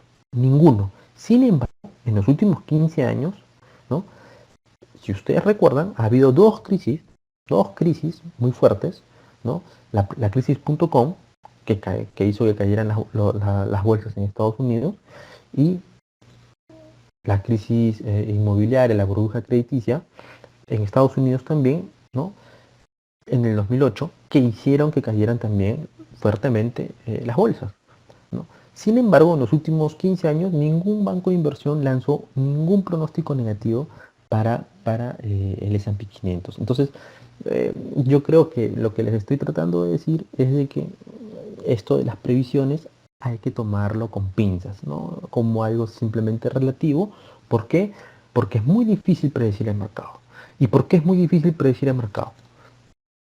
Porque hay muchas variables que juegan en la ecuación, ¿no? Y quizás a principios de año las variables que nosotros creemos que están en la ecuación no son las mismas con el transcurrir de los meses. Entran nuevas variables por eventos exógenos o situaciones fuera de lo común que entran como variables en la ecuación y cambian el resultado. Por eso es muy complicado dejarse llevar por las previsiones, ¿no? Eso es lo que les puedo decir como opinión personal, ¿no? El beneficio por acción del S&P 500 para el año 2006 fue $118, ¿no? Del índice fue $118 en promedio, ¿no? Esto colocó al ratio precio-utilidad actual de mercado alrededor de los 18.5, ¿no? Eh, Se puede hacer un cálculo cuantitativo, la idea no es explicar cómo se hace, pero bajo condiciones normales, ¿no? Para el año 2007, la estimación que hace el mercado del beneficio por acción que debería tener el S&P 500 es de $132. Obviamente, esta previsión está esperando que las empresas pertenecientes a este índice entreguen mayores beneficios por acción a los del año 2016, ¿no? Si es que la relación precio-utilidad se mantiene, ¿no? Cosa que no necesariamente tiene que estar cierta, porque no debería necesariamente ser así por N cosas que suceden en el mercado, ¿no? Estaríamos viendo que el S&P para fines del 2017 estaría alrededor de los 2.453. Eso significa una apreciación del 12% respecto a cómo acabó el año 2016, ¿no? Si ustedes pueden ver en la anterior gráfica, las previsiones de la mayoría de bancos de inversión estaba alrededor de 2.360. Eso representa aproximadamente un 5% de crecimiento respecto al año 2016. Estimación cuantitativa muy simple, muy simplista, ¿no? Que también se puede realizar, ¿no? Da la apreciación está alrededor de los 200, del 12%, ¿no? Para el S&P 500. ¿No? Estos son simplemente números que yo estoy arrojándoles, ¿no? Y que son números que ustedes incluso pueden encontrar en internet, ¿no? Yo ahora quiero mostrarles eh, algunos algunas gráficas de algunos indicadores económicos de Estados Unidos que deberíamos tener en cuenta, ¿sí? La mayoría, como ustedes van a poder ver, la mayoría son positivos, ¿sí? Pero les voy a tratar de mostrarles para que ustedes tengan una idea de cómo se encuentra la economía americana actualmente, ¿no? Y primero yo estoy mostrando este indicador de obligaciones financieras de las familias. Es un indicador interesante porque si ustedes se dan cuenta, cuando el indicador se dispara, ¿no? Cuando pasa los niveles de 17 aproximadamente, o de 16, por así decirlo, quizás 16.5, ¿no? Cuando se dispara fuertemente, eh, el mercado ha caído en crisis, ¿no? En los últimos años, esta franja que está aquí marcada representa lo que pasó en la crisis.com. Sé bien que cuando las obligaciones financieras de las familias se dispararon, es decir, sus deudas, ¿no? Hubo crisis en el mercado bursátil. Y lo mismo pasó en el año 2008, ¿no? Cuando se dispara este índice de obligaciones financieras, el mercado entra en crisis. Ahora, actualmente, las obligaciones financieras de las familias están en un nivel bastante bajo, lo cual es un indicador de que no deberíamos estar cerca a alguna crisis financiera o bursátil en Estados Unidos, ¿sí? Entonces, el indicador en estos momentos es un indicador positivo, ¿no? No nos está disparando ninguna alerta, ¿sí?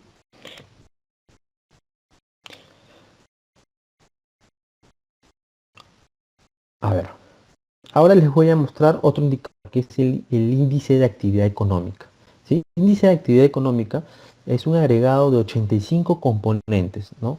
De la Reserva Federal de Chicago, que refleja las condiciones macro actuales.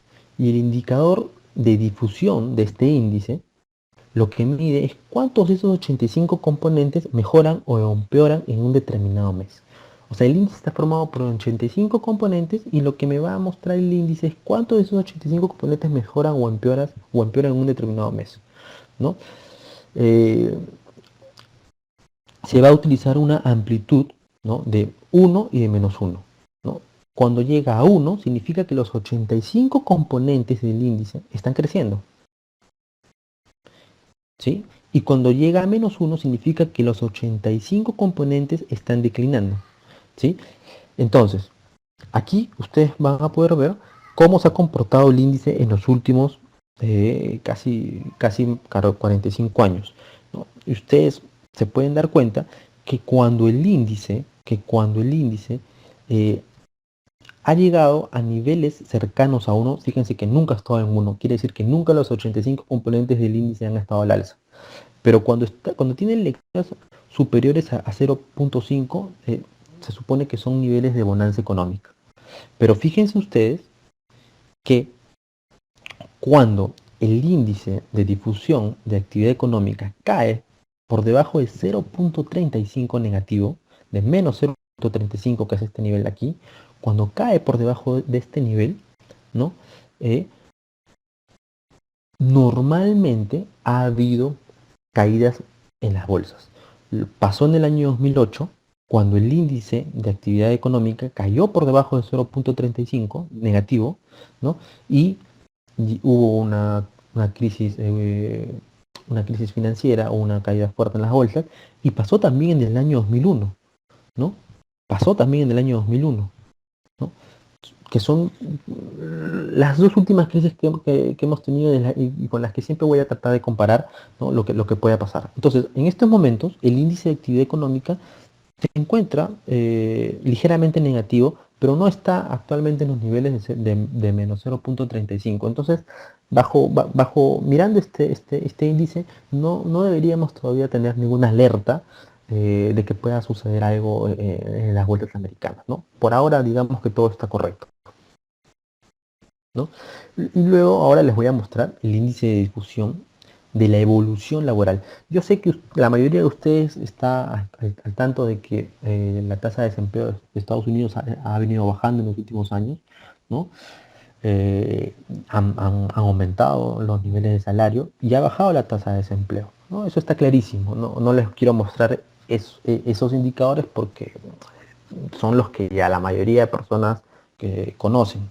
Les estoy mostrando algunos indicadores que no son tan comunes, ¿no? Pero que pueden ayudar cuando para dar alertas sobre alguna caída que se pudiera dar en el mercado, ¿no? Son indicadores básicamente adelantados que les pueden ayudar a anticipar una caída fuerte de los mercados, ¿sí? El índice de difusión de la evolución laboral es un índice que me muestra cómo va caminando la evolución laboral en Estados Unidos. Cuando el índice llega a 50, significa que el mercado laboral mejoró en los 50 estados que componen Estados Unidos, ¿sí? Es muy sencillo de entender. Cuando el índice llega a 50, quiere decir que hubo crecimiento en los 50 estados de Estados Unidos. Y aquí ustedes pueden ver, ¿no?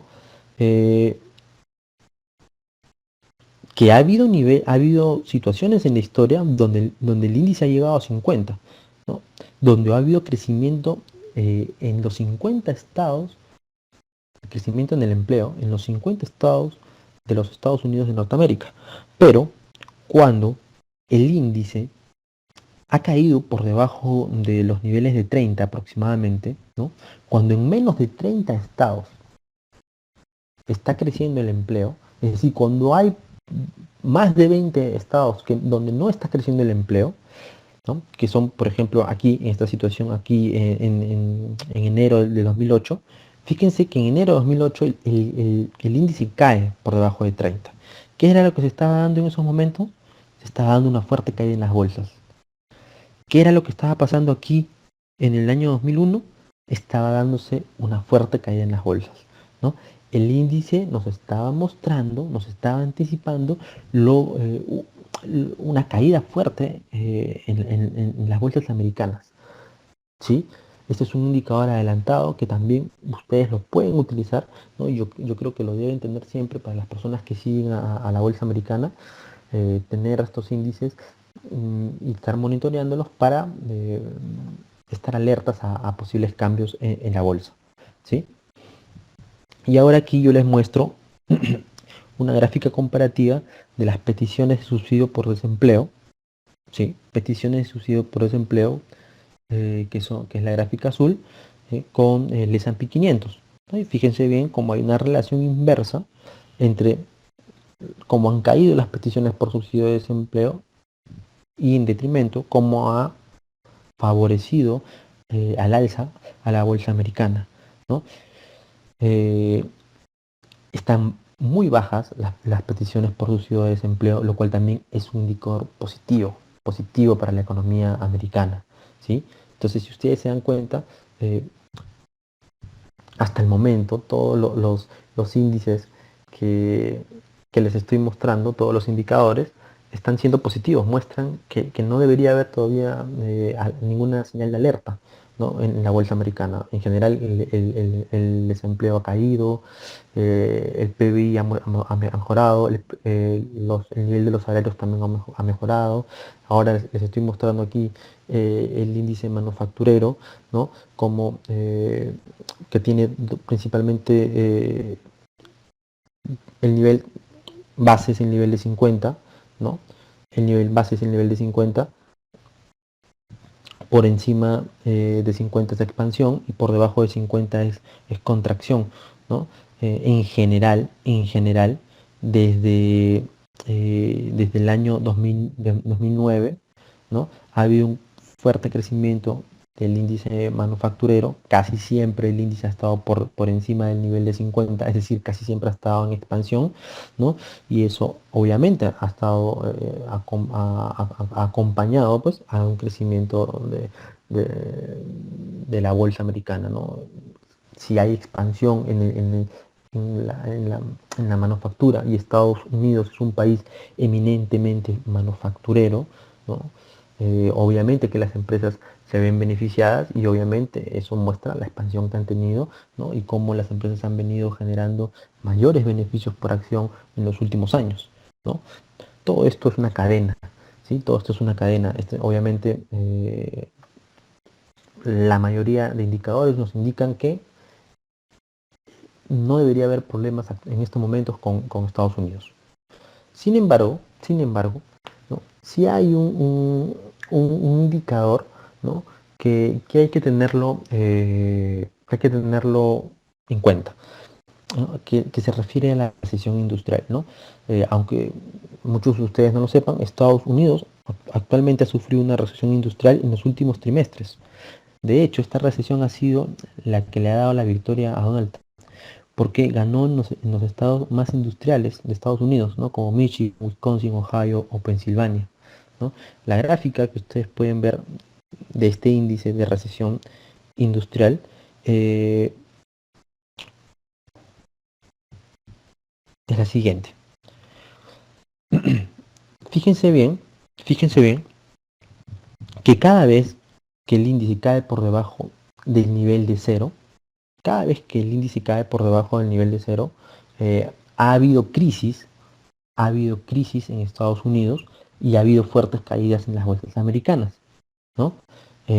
La última en el año 2008, que cayó por debajo de cero fuertemente este índice y fuertemente también cayeron las bolsas. En el año 2001 también pasó lo mismo, cayó por debajo de cero y cayeron las bolsas. Los tres que están marcados en círculos se refiere a momentos de la historia en la cual el índice de producción industrial cayó al nivel de cero, y sin embargo no hubo un crash en la bolsa, ¿sí? ¿No? Por aquí, por el año 1967, el índice cayó al nivel de cero, sin embargo, no hubo ningún crash en la bolsa. Aquí en el año 1986 cayó al nivel de cero, no hubo ningún crash en la bolsa. Sin embargo, en el año 1987, al año siguiente, la bolsa sí efectuó una caída significativa. No podría llamarse una crisis tan fuerte como la que se dio en el 2001 o en el 2008, pero sí fue una caída significativa, ¿no? Y luego en el año 1989 el índice volvió a caer a nivel de cero, aquí, pero tampoco hubo un crash en la bolsa. Es decir, ha habido situaciones en las cuales este índice de producción industrial ha caído al nivel de cero y no ha pasado nada en la bolsa. Pero también ha habido situaciones en las cuales ha caído por debajo del nivel de cero y ha habido un crash bursátil. Entonces, Los niveles en los cuales está actualmente el índice están por debajo de cero. Entonces, es un indicador adelantado eh, que habría que tenerlo en cuenta, ¿no? Todos los demás que los que he mostrado no muestran absolutamente que haya ninguna señal de alerta. Solo este. Pero ténganlo en cuenta, ¿no? Y traten de revisarlo, lo van a poder encontrar en internet, ¿no? Fácilmente. eh, y monitorear los índices porque nos pueden dar una idea de lo que puede estar pasando en el mercado, ¿no? ¿Cuáles son los principales factores a tener en cuenta para el año 2017? Para la bolsa americana, ¿no? Los positivos definitivamente, bueno, Donald Trump, y ustedes deben estar al tanto de esto, ¿no? En todo su discurso, él ha dicho que quiere recortar impuestos y quiere aumentar el gasto en infraestructura, ¿no? Eh, el recorte de impuestos para las empresas y el aumento del gasto público en infraestructura es definitivamente algo positivo para las empresas americanas, ¿no? Y eso haría pues que sigan obteniendo altos beneficios, ¿no? Las tasas de interés a largo plazo han subido considerablemente, pero todavía son bajas en términos absolutos. Eso también es un factor muy positivo para que la bolsa siga su auge. ¿Cuáles son los factores negativos o cuáles son los riesgos? La inestabilidad por parte de Trump, ¿no? Para muchas personas, Donald Trump es un tipo inestable, volátil, es un tipo que un día puede decir una cosa y al otro día puede no retractarse, pero matizar lo que dijo, ¿no? Es un tipo muy impulsivo. Todo eso va a generar inestabilidad. Yo creo que la personalidad de Donald Trump va a terminar generando inestabilidad en la economía americana en algún momento, ¿sí? Un factor negativo es la fortaleza del dólar. ¿Por qué? Porque frena las exportaciones, ¿no? Frena las exportaciones. Un dólar muy fuerte frena las exportaciones de las empresas americanas y eso reduce las ganancias, ¿no? Y otro factor negativo es el elevado endeudamiento a nivel global, no en Estados Unidos, sino a nivel global, ¿no? Según los datos del Banco Internacional de Pagos, la deuda global se sitúa por encima de los 160 billones de dólares. Representa el 240% del PIB global. Es decir, eh, el mundo en general está mucho más endeudado de lo que realmente tiene, ¿no? Y esto es algo que está pasando, ¿no? Principalmente porque las principales economías a nivel del mundo se han encargado de hacer eh, imprimir, utilizar la maquinita impresora de billetes, ¿no? Ha pasado en Japón, ha pasado en Europa, ha pasado también en Estados Unidos, ¿no? Han inundado de billetes el mundo y todo esto va a pasar factura en un momento. Todo esto va a pasar factura en un momento, ¿no?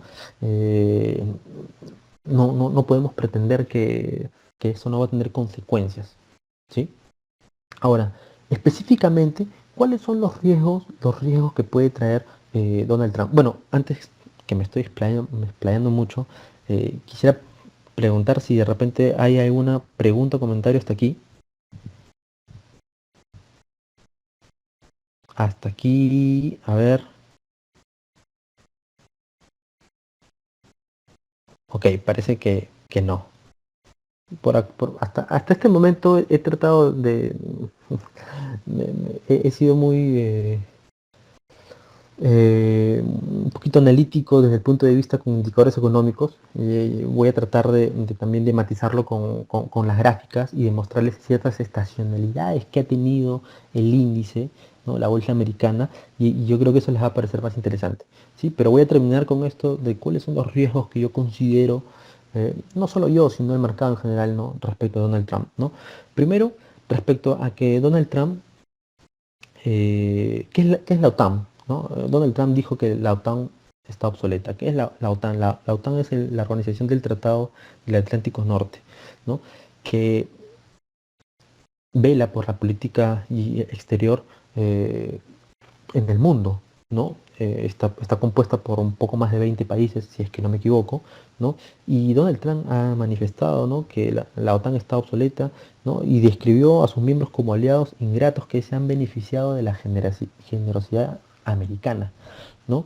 Eh, Entre las muchas cosas que Donald Trump le ha recriminado a la OTAN, bueno, y en general a los miembros, es de que, bueno, la mayoría no cumple con dar el 2% de su PIB para la organización, mientras que Estados Unidos entrega más del 2% de su PIB a la OTAN. Eh, en general, to- todos los comentarios que Donald Trump ha hecho hacia la OTAN es de que eh, Estados Unidos ya no debería pertenecer a la OTAN. ¿Sí? La OTAN es una institución que vela por la política exterior a nivel mundial, ¿no? Ya desde que Donald Trump da estos comentarios, obviamente que no genera tranquilidad en el mundo, ¿no? Otro factor que da un poco de inseguridad y de temor es la cercanía que tiene con Rusia, ¿sí? La cercanía que tiene con Rusia. Donald Trump ha manifestado su admiración hacia Vladimir Putin, ¿no? El presidente ruso, ¿no? Y, y una serie pues de comentarios a- hacia la manera de conducir su país, ¿no? Ha habido algunos roces luego, ¿no? Que no han sido publicitados, ¿no? Debido a algunas, al parecer, algún tipo de espionaje que ha estado haciendo Rusia al gobierno americano y que, bueno, Donald Trump ha dicho de que va a mantener las sanciones que tiene Estados Unidos hacia Rusia al menos por un periodo de tiempo, ¿no? Pero ha sugerido de que espera mejorar las relaciones que tiene con Rusia. Para muchas personas eso puede significar un temor, ¿no? Eh, Donald Trump, aparte, también ha hablado sobre los tratados de libre comercio que tiene Estados Unidos, ¿no? Y él ha manifestado eh, que él está en contra de estos tratados, ¿no? Ha amenazado con deshacerse de la mayoría de acuerdos de libre comercio que tiene, ¿no? Con Canadá y con Estados Unidos, ¿no? Al que culpa de las pérdidas de empleo, ¿no? Y eso es algo que está en internet, que fácilmente se puede leer. Imagínense si Estados Unidos empieza a eliminar sus tratados de libre comercio con la mayoría de países a nivel mundial, ¿no? De por sí, Donald Trump ya ha manifestado su total desacuerdo con la política comercial de China. Incluso hay tweets desde el año 2010, desde el año 2011 y 2012, en los que Donald Trump habla muy mal de la política comercial de China, ¿no? No quiero ni siquiera utilizar los adjetivos que utiliza. E incluso uno de los principales asesores de Donald Trump es un profesor, un catedrático, que ha escrito varios libros eh, criticando la política comercial de China, ¿no? Eh, Todo esto genera mucho temor en el mercado, ¿no? Porque no sabemos cómo va a reaccionar ahora Trump ahora Trump que esté en la presidencia y qué actos ejecutará respecto a este tema, ¿no? Otro también es el tema nuclear con Irán, ¿no? Dado que Estados Unidos tiene sanciones actuales con Irán, ¿no? Sin embargo, ha habido en los últimos meses del gobierno de Obama hubo un acuerdo, ¿no? Para que no haya proliferación de armas nucleares, ¿no? En Irán, ¿no? Pero ya Donald Trump ha dicho que quiere desmantelar ese acuerdo, ¿no? No sabemos pues qué consecuencias podría tener eso, porque ya para los entendidos, ¿no? Irán es un actor clave en el conflicto sirio y un rival histórico de Arabia Saudita e Israel. Entonces, todas las consecuencias que pudiera tener esto realmente son muy importantes, ¿no? Y uno ya para terminar, ¿no? Todo lo respecto al acuerdo al cambio climático, ¿no? Donald Trump y esto a mí cuando lo leí me dio mucha risa porque no lo tenía yo en cuenta. Era de que Donald Trump había dicho de que todo esto del cambio climático son tonterías, que simplemente es algo ficticio, ¿no? Solamente es una manera que están tratando de vender humo y que nada de esto está sucediendo, ¿no? Que el calentamiento global es algo que no se está dando realmente en el mundo, ¿no? Primero dijo eso y luego a la semana se retractó y dijo que no había querido decir eso y realmente que no son solamente cosas que hacen dudar de este señor, ¿no? Y yo creo que todo eso representa riesgos, porque Donald Trump, a mí me parece que es una variable que va a jugar muy un alto valor en el comportamiento de los mercados bursátiles en los siguientes 2 años, por lo menos. En los siguientes 2 años, por lo menos, ¿no? En los siguientes 2 años, por lo menos, él va a tener esas variables que no están en la ecuación en este momento. En gran parte del peso de esas variables las va a dar Donald Trump en el curso de los meses, ¿no? Ya sean positivas o negativas para la bolsa americana. Y hay que tenerlo en cuenta. ¿Es un riesgo? Es un riesgo, claro que sí. Ahora, yo les muestro aquí ya un poco más gráficos. Voy a tratar de ir un poquito más a la carne. Ya hablé la parte económica. El gráfico mensual del Dow Jones desde 1900 hasta el año 2016, ¿no? ¿Qué quiere decir? Este es un gráfico mensual estacional que muestra cómo se comportan los meses en promedio, ¿no? Con el índice del Dow Jones, que es uno de los principales índices también de la bolsa americana. Si ustedes pueden ver, el mes de enero en general es un mes estándar, ¿no? Sube un poco, pero en general se mantiene. Los meses que podrían verse que realmente hay una caída, una alza significativa, son los últimos meses del año, ¿no? Noviembre y diciembre se ve que son meses que en general son positivos, ¿no? Julio, agosto también son positivos, ¿no? Y ustedes pueden ver aquí que mayo es en general un mes negativo para la bolsa americana, ¿no? Si ustedes han escuchado esa frase de guarde pan para mayo, se debe a esto, a que en general en mayo las bolsas caen, las bolsas americanas, ¿no? Julio, agosto y noviembre y diciembre son positivos para la bolsa americana. Ok, pero vamos a ir un poquito más allá. ¿Cómo se comporta estacionalmente y mensualmente el Dow Jones en el año post elecciones, que es el año que estamos viviendo hoy? Un año post elecciones en Estados Unidos, ¿no? Desde 1900 a la fecha, en promedio, ¿cómo se mueve?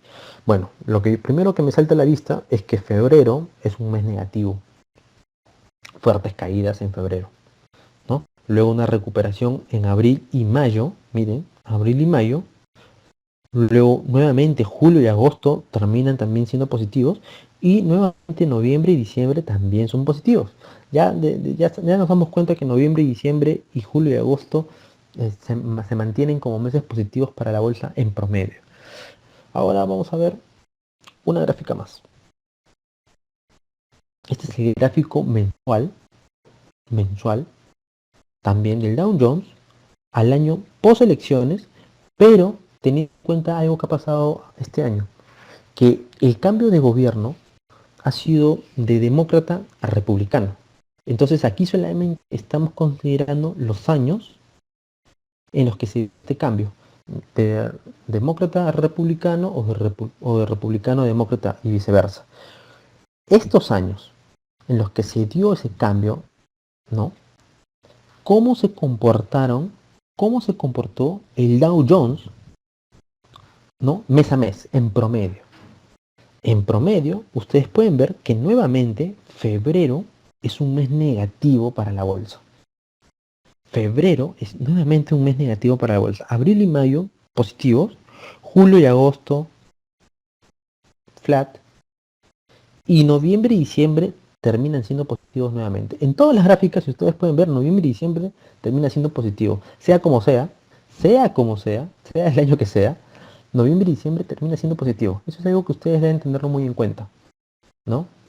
Eh, es un factor estacional muy importante, ¿no?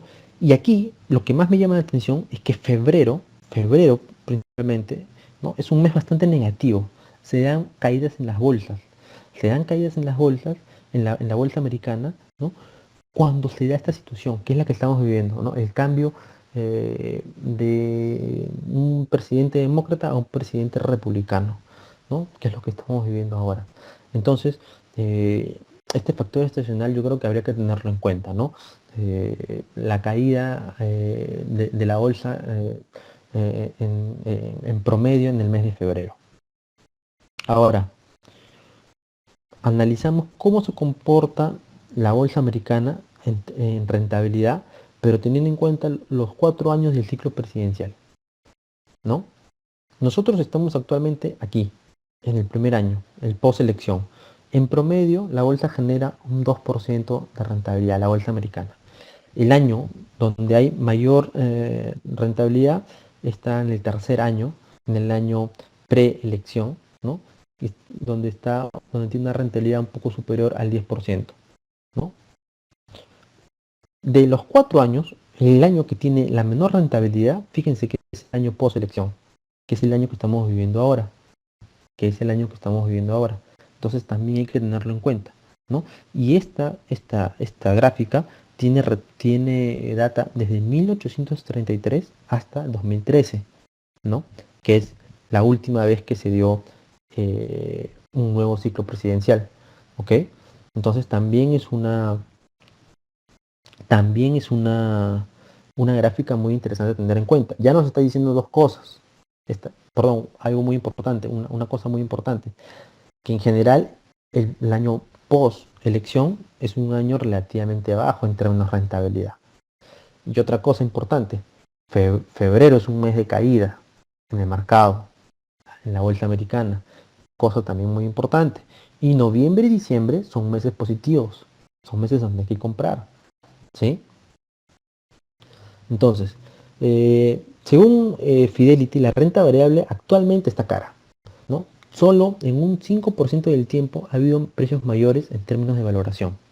Pero esto no significa que vayan a caer las bolsas, ¿no? El flujo está en los dividendos. Claro, esto no significa que la bolsa no esté barata, ¿no?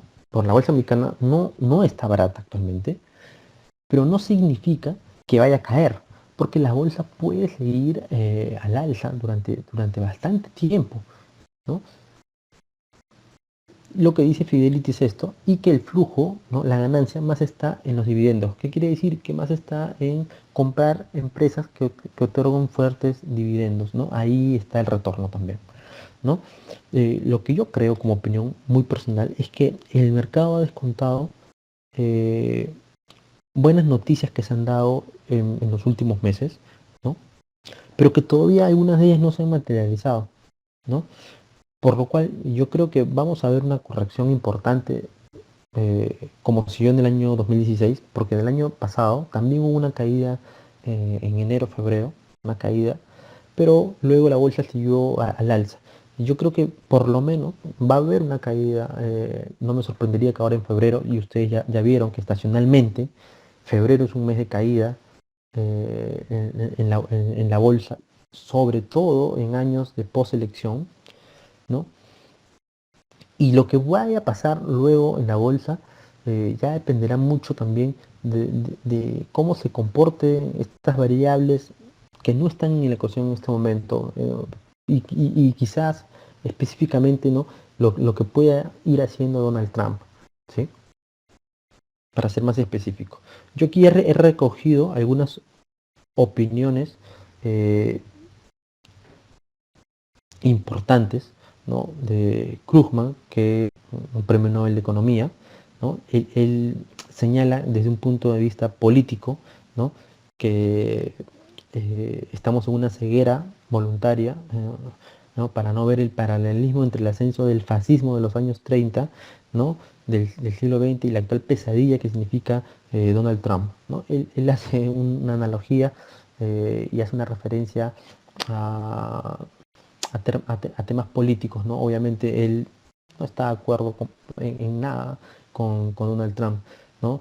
Stiglitz, que es otro premio Nobel de Economía, él sí lo hace desde otro enfoque, ¿no? Él manifiesta que la presidencia de Trump son definitivamente malas noticias para Estados Unidos, ¿no?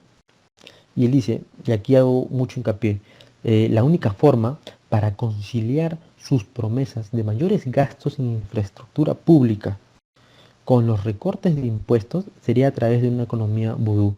Lo que él está manifestando es que él cree que es improbable que Donald Trump pueda cumplir estas dos cosas que él ha dicho, recortar impuestos y a la vez aumentar los gastos en infraestructura pública, ¿no? Él dice que no lo va a poder hacer, ¿no? Él dice que no lo va a poder hacer. Y esto va a tener consecuencias significativas para Estados Unidos en los siguientes años. Para Wallerstein, que es un conocido sociólogo, el 95% de las políticas que Donald Trump quiere emprender es terribles, ¿no? Es peor de lo que anticipa, ¿no? Su estilo político no corresponde con la realidad mundial, ¿no? Y bueno, habla acá de Rusia y de China. También es algo que hay que tener en cuenta. Y, ¿no? Que es uno de los más grandes espectadores a nivel mundial, le ha dicho que la incertidumbre está en máximos, ¿no? Y que la incertidumbre es enemiga de la inversión a largo plazo. No, no creo que los mercados lo vayan a hacer muy bien, ¿no? Que todavía los mercados están eufóricos, pero que en algún momento la realidad, ¿no? Y prevalecerá. ¿Qué quiere decir con esto? Que las bolsas caerán. No se anima a decir cuándo ni cuánto, porque eso nadie lo sabe, ¿no? Eh, yo me quiero quedar mucho con esta gráfica de aquí, ¿no? Esta gráfica para mí es bastante importante porque es la gráfica de lo que estamos viviendo ahora, hoy, ¿no? Un año post elección en Estados Unidos y el cambio de demócrata a republicano, ¿no? Y esto es lo que en promedio ha pasado en la bolsa americana, ¿no? Eh, los primeros meses del año, febrero principalmente es un mes de caída, tengan en cuenta. Tengan en cuenta también que el año post elección, que es este año que estamos viviendo, es el año más bajo en términos de rendimiento. ¿Sí? Ténganlo en cuenta también. Esto es muy importante, ¿no? Yo no tengo la intención de decirles cuánto creo que va a terminar el S&P 500, en qué niveles va a estar y ese tipo de cosas porque no creo que ni siquiera valga la pena tratar de explicarles por qué, ¿no? Predecir esto es algo que no se puede, ¿no? La mayoría de gente que predice se equivoca, ¿no? Eh, Mi opinión muy particular es que creo que la bolsa americana va a efectuar algunas correcciones, ¿no? La economía americana actualmente es sólida, tiene muchos indicadores que muestran que hay crecimiento y solidez, por ahora estable, ¿no? Pero que estas cosas pueden cambiar de un momento a otro, ¿no? Estas cosas pueden cambiar de un momento a otro. Ya pasó en años anteriores, por eso hay que seguir mucho los indicadores adelantados, ¿no? Esos indicadores adelantados que te ayudan a eh, anticipar alguna caída fuerte en los mercados, ¿no? Hacerles un seguimiento y tenerlos ahí en el diván, ¿no? Eh, Luego, bueno, muestro esta gráfica, una gráfica de cuáles fueron los sectores que más crecieron durante el año 2016 y fueron creciendo. Se dan cuenta, el sector de salud fue peor le fue, el sector de energía y el sector de las financieras fueron los sectores que mejor les fueron el año pasado. La energía, por el aumento del precio del petróleo, ¿no? Que creció casi un 100%, casi un 100% el precio del petróleo solo el año pasado.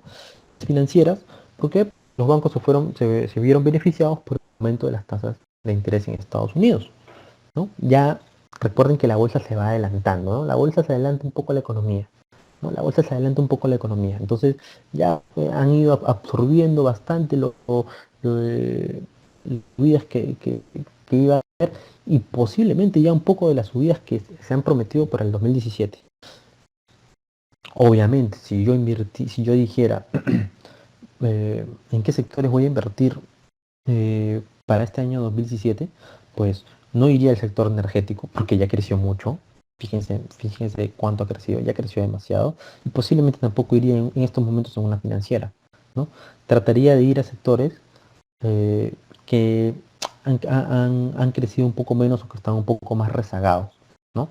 En la ponencia que tengo el día miércoles, voy a hablar sobre cuáles son las acciones, ¿no? De qué empresas creo yo que pueden ser interesantes para invertir para este año 2017. ¿Sí? Voy a analizar algunas empresas que yo considero que son interesantes para invertir para este año 2017. Les voy a explicar por qué, les voy a mostrar las gráficas, les voy a mostrar el fundamento fundamental, ¿no? Y técnico también. Bueno, no, el técnico no, el técnico en este caso no es necesario, ¿no? Y eh, para que ustedes tengan una idea, ¿no? De qué empresas y qué sectores están interesantes para invertir, ¿no? Y por qué. A ver, me gustaría saber si hay alguna pregunta o comentario, porque he tratado de ir un poco rápido para no quedar muy tarde. Eh, ¿Alguna pregunta, comentario respecto a la ponencia?